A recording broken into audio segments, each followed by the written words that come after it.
Chicos y chicas de Derechos Humanos, Sociedad y Estado, bienvenidas, bienvenidos a la unidad 2, porque a este punto uno puede preguntarse con mucha lógica, ¿y los derechos humanos? ¿Dónde están los derechos humanos? Bueno, acá están los derechos humanos. Vamos a hablar del origen de los derechos humanos y para eso tenemos un PowerPoint que queda un poco viejito en su estilo, pero que el contenido viaja.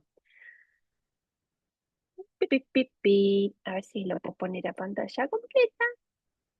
Estimaríamos que sí, en modo presentación. Bueno, esperemos, cruzamos los dedos para que esto esté funcionando. Como les decía, vamos a hablar del moderno origen de los derechos humanos en el sentido de que son propios de la modernidad.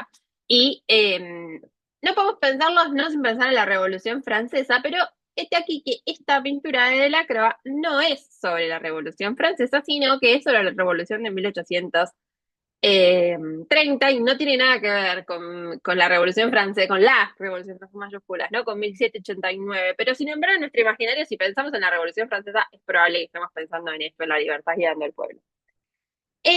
Estos son los temas que vamos a hablar. El texto obligatorio para esta clase es el texto de Lin Hunt, todo lo demás es agregado mío. Primero vamos a hablar de una diferencia sobre sobre la ética y la moral. Yo no soy filósofa ni aspiro a hacerlo. Lo que me importa es que tengamos esta diferencia en claro para lo que viene después, ¿no?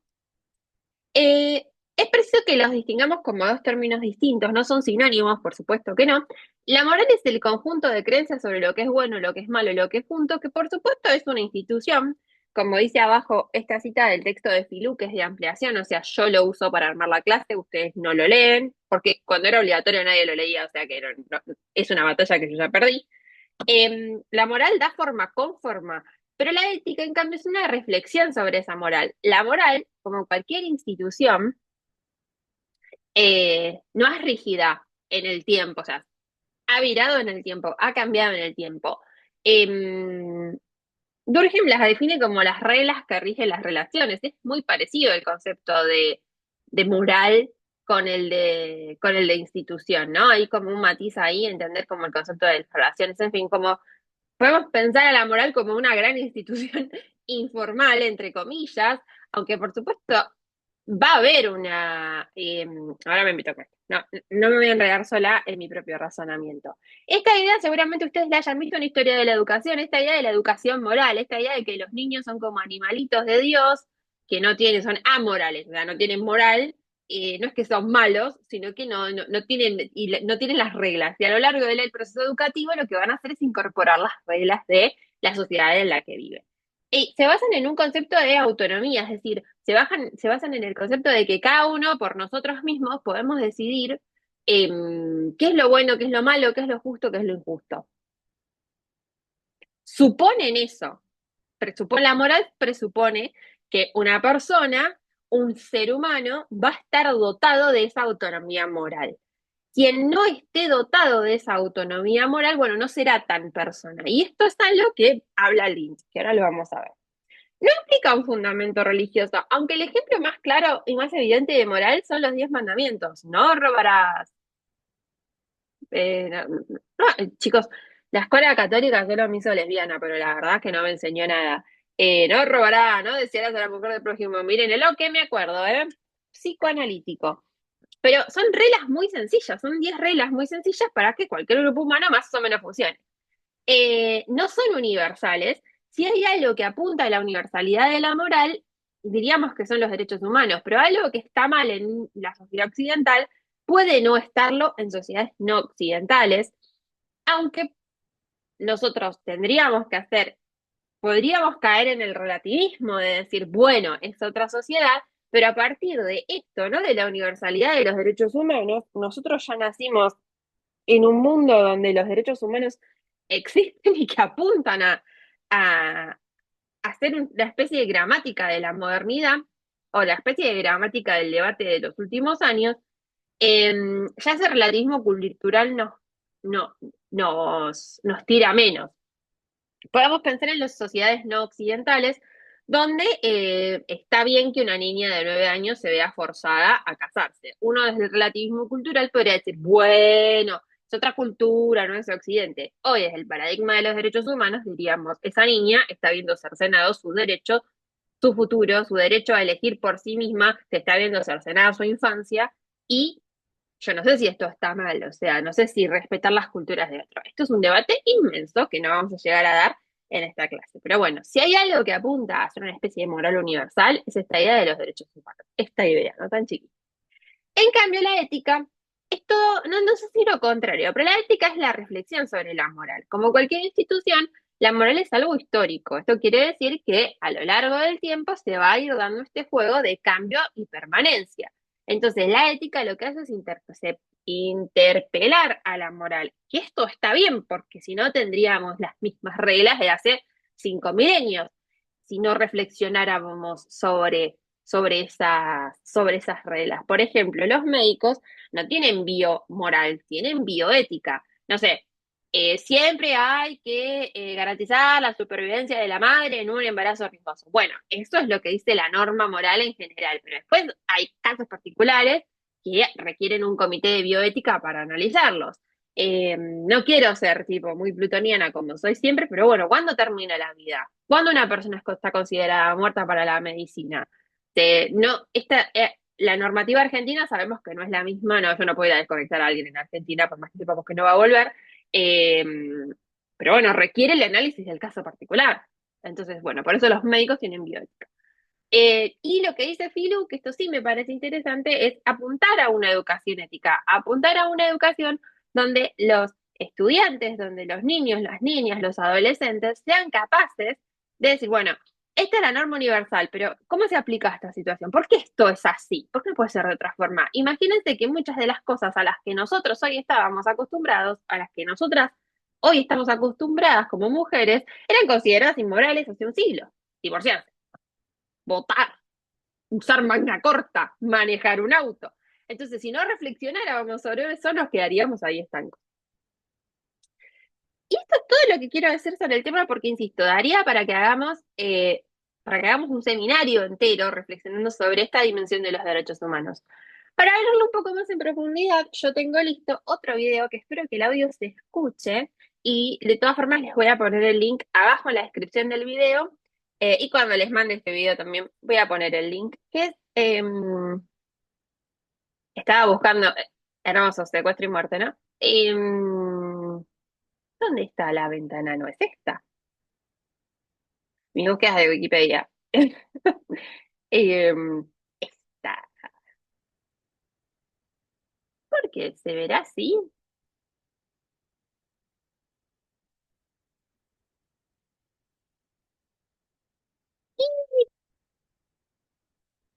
Ya volvemos.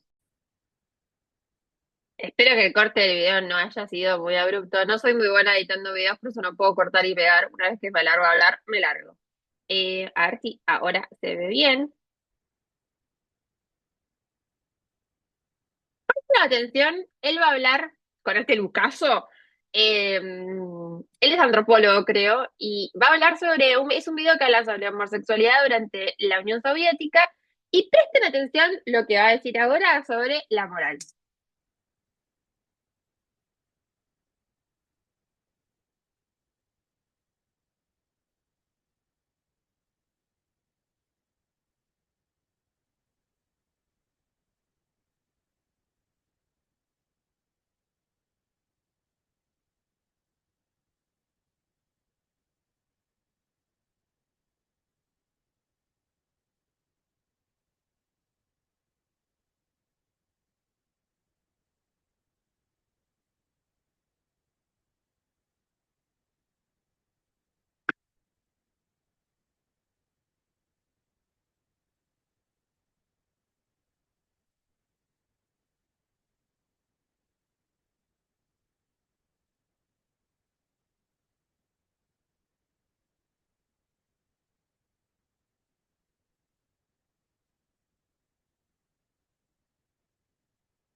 Em, es maravilloso este video, perdón, pero yo lo veo y me sigo riendo. La ley no está para castigar actos inmorales de la esfera privada. La Constitución argentina hoy mismo dice, actos privados que no afecten a nadie, bueno, no son materia de jurisdicción. Entonces, esta idea del crimen contra la moral es rara, no sé si rara, pero da para debatirla. Pero lo que quiero decir es esto. Un nuevo Estado necesitaba nuevas leyes. Esto es algo que vamos a ver más adelante en esta clase. Y correrse de ese lado, es decir, que la ley no está para castigar actos inmorales privados, ojo con eso. Em, no es cualquier acto inmoral, actos inmorales privados, o sea, por más que a la gente le parezca mal, como más adelante en el video va a decir él, dice, bueno, a ver, se pito con otro hombre, qué sé yo. Lo que va a pasar en la Unión Soviética, y esto lo spoileo un poco, no lo voy a spoiler ahora, no lo voy a spoiler ahora, me voy a calmar. Entonces, es interesante esta idea de, bueno, no se puede castigar lo que es inmoral. Es como las personas que tienen algún tipo de discapacidad intelectual o el famoso la figura del loco. El loco no es inmoral, no se lo puede castigar con las mismas reglas porque no es capaz de autonomía moral. Y esto nos lleva, señores y señoras, que estos, grabar con esto cosas, yo lo tendría que haber grabado antes, porque este comedor, la verdad, chicos, y esto nos lleva a esto que plantea Hunt. No me gusta leer el PowerPoint. Todas las clases que grabo digo lo mismo, pero no puedo evitar hacerlo. Lo abstracto de estas afirmaciones, que ahora les voy a decir cuáles son, oculta la paradoja más perturbadora de los derechos humanos. En el siglo XVIII y en realidad hasta el presente, no se imagina a toda la gente como igualmente capaz de autonomía moral. Porque, ¿qué había pasado? Algo sucedió. ¿No? Nosotros veníamos hablando de esto, que lo veníamos hablando con el texto de Teddy Fanfani, ¿no? Esta idea de que alrededor del siglo XVI, un poco antes, un poco después, es muy difícil fechar los procesos, suceden estos procesos que son inmensos y que tiene que ver con la legitimidad del orden, ya no es dada por Dios. Toda la explicación no conduce a Dios. Ahora es el ciudadano libre y portador de derechos el que presta consentimiento al orden. Y esta apertura, este cambio en el origen de la legitimidad, de la legitimidad del poder y del Estado, tiene que ver con tres procesos que yo, como les dije antes, son inmensos y son muy difíciles de medir. Que acá es fácil ponerlos en tres bullets en un PowerPoint, pero que en realidad son súper difíciles. Y son inmensos de analizar en su impacto a cada uno de ellos, como la territorialización y concentración del poder político, es decir, el surgimiento del Estado moderno, un nuevo modo de producción, el capitalismo, y la reforma protestante. Entonces, a partir de todos estos procesos gigantes, es que estamos hablando de un nuevo ciudadano, de una nueva representación de lo que es ser persona. Y es acá donde entra Hunt.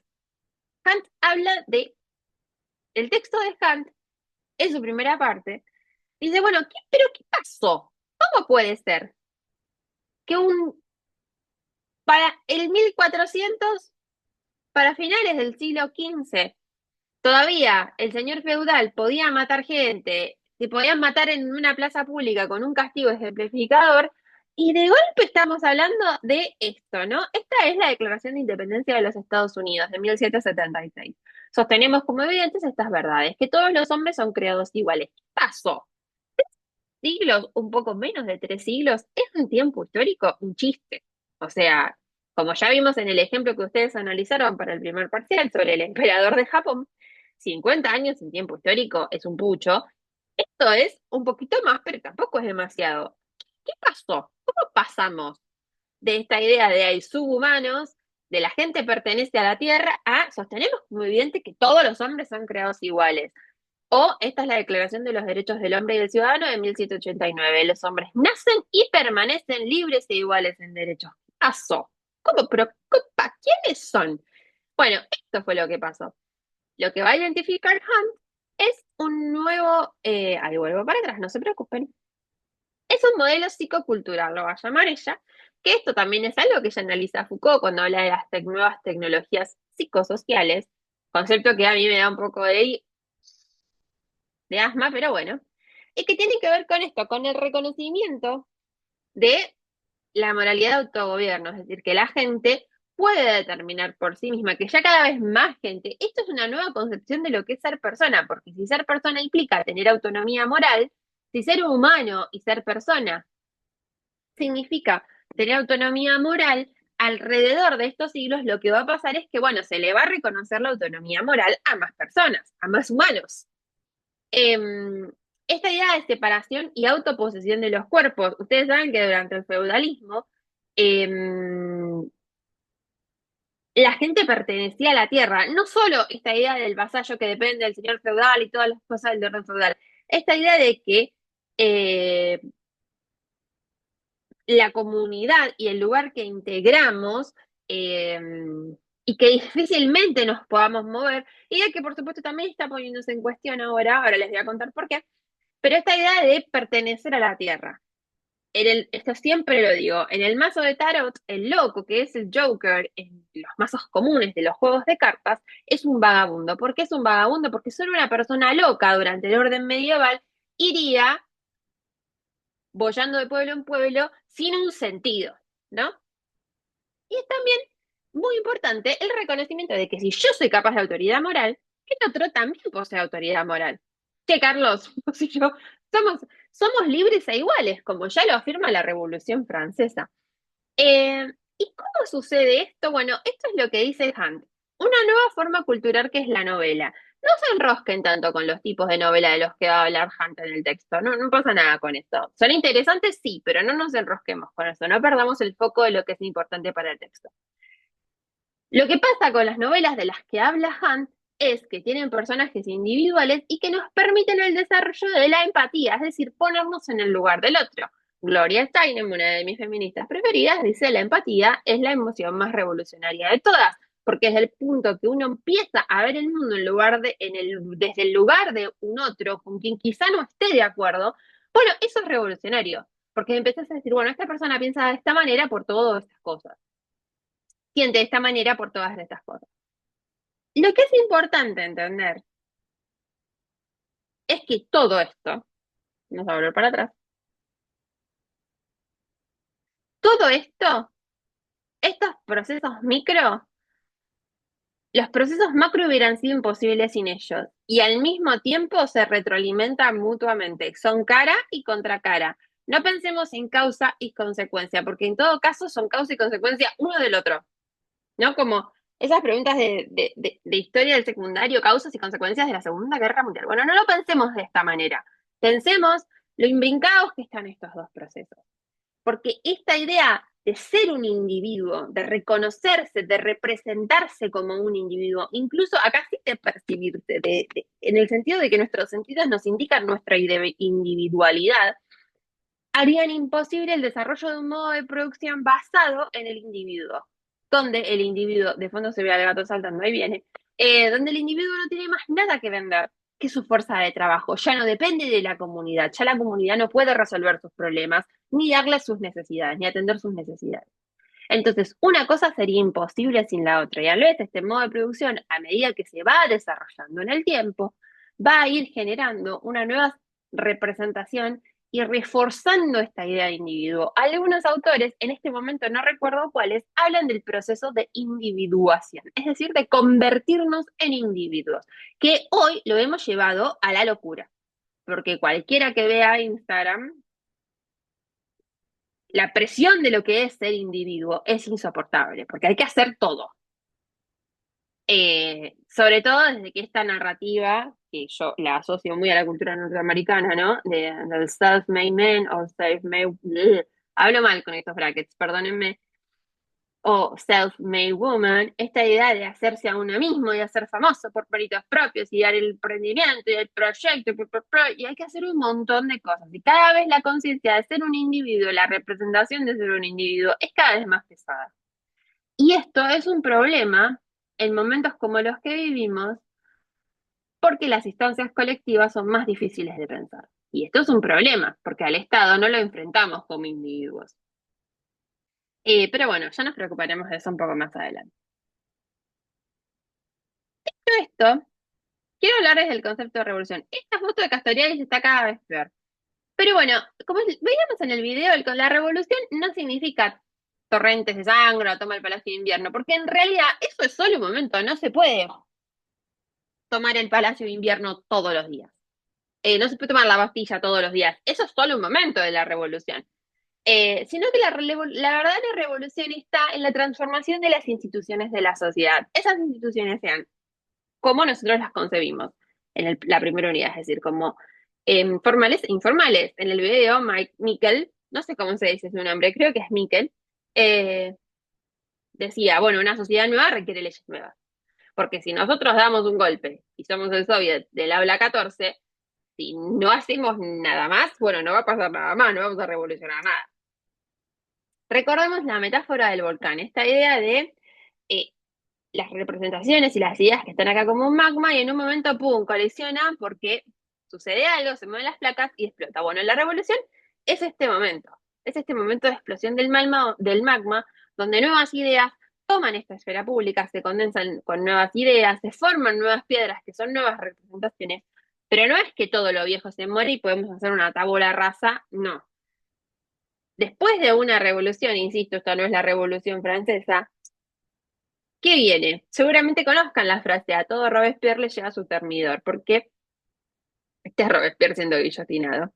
O la revolución se come a sus propios hijos. ¿Por qué? Porque después de los periodos revolucionarios, lo que solemos ver es un periodo llamado, en el caso de la Revolución Francesa, el terror.